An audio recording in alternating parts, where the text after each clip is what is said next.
What is the market structure? What are the markets in economics? The focus of this lecture is to discuss about the main types of the markets. There are usually two main types of the markets. The perfect markets, in real sense, they do not exist in the real world, and others are the imperfect markets, do not have any of the characteristics of a perfect market. So there are four types of the markets: monopoly, oligopoly, monopolistic competition, and monopsony. So what is the perfect competition? A perfect competition is a market where the large number of the firms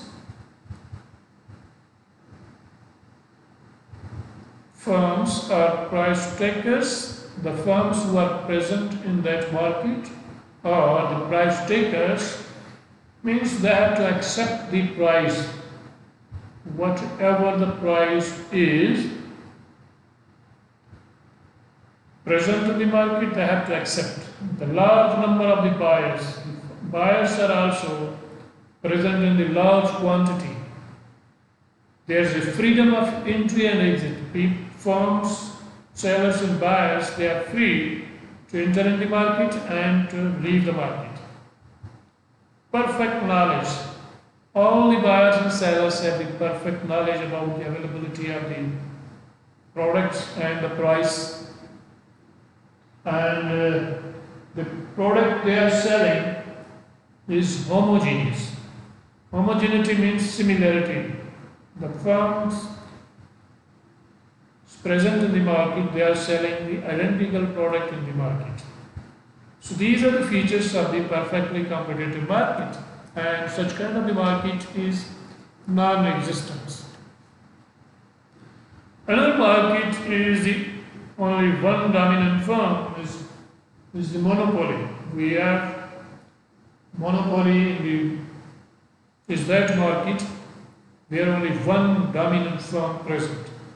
The strength of any monopoly is determined by the barriers to entry and the availability of the substitutes. In the perfectly competitive market, no barriers to entry are there, but in the monopoly, huge number of the barriers. The more barriers you found in the market, the more monopoly the firm or the market will be. They can charge above the normal price, but don't have a free region. A rein on what they can charge is there will be a limit to what customers will pay. The monopolistic firms, they have the power to charge whatever price they have to sell. But there are certain limitations from the governments, from the authorities. A monopoly that is too powerful may be investigated by the government. Nowadays, governments are not allowing. So, a monopoly is any firm that holds more than 25% share in the market is called a monopoly. Oligopoly is another type of the market. It is that market, the market here is dominated by few large firms. This type of the market is dominated by the few large firms. Firms are markets that have this structure are soap, powder, supermarkets and petrol pumps. The petrol. Firms with two dominant firms are called a duopoly.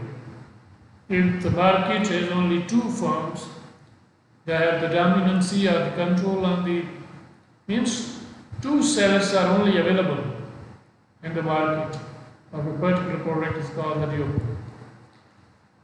Each firm has a branded or differentiated product in the oligopoly. It has a lot of influence in the market and can charge its own and competitors' market share. It can affect its own market share or its competitors' market share.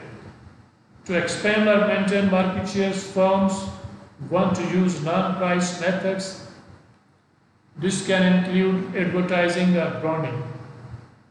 Competition on price can lead to costly price wars, which is not good for the business. Firms sometimes in this type of the market will collude to fix prices, limit outputs, or share out a market. This is called a cartel. Firms they create cartels to manipulate the prices. Monopolistic competition is another type of the market. It's not the monopoly or not even the competition. There are a large number of the firms, but each firm produces a branded or differentiated product. Each firm has a bit of control over price and its market share. There are weak barriers to entry, examples like the restaurants, taxi businesses, hairdressers. There is another type of the market. This is a market where monopoly is the market where there is only one buyer present in the market. The buyer has a huge amount of power to dictate price, product design and delivery. Supermarkets have a degree of monopoly power over many of their suppliers. So, what is the product differentiation?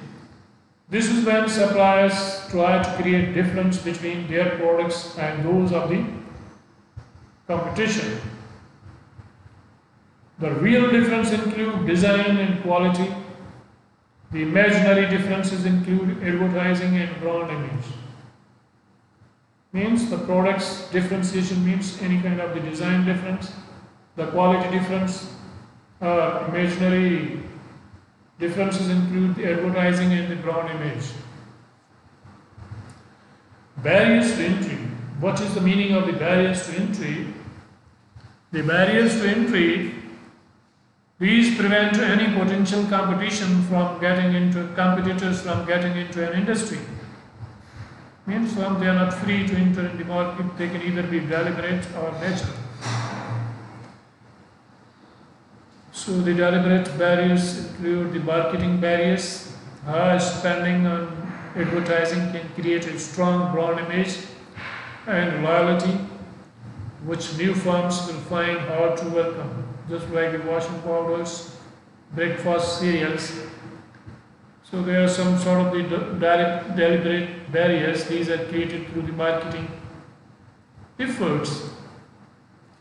Restrictive trade barriers, a strategy that restricts competition, refusing to sell to a retailer who buys from a rival, refusing to sell unless they buy the whole range, using predatory pricing to drive out competition.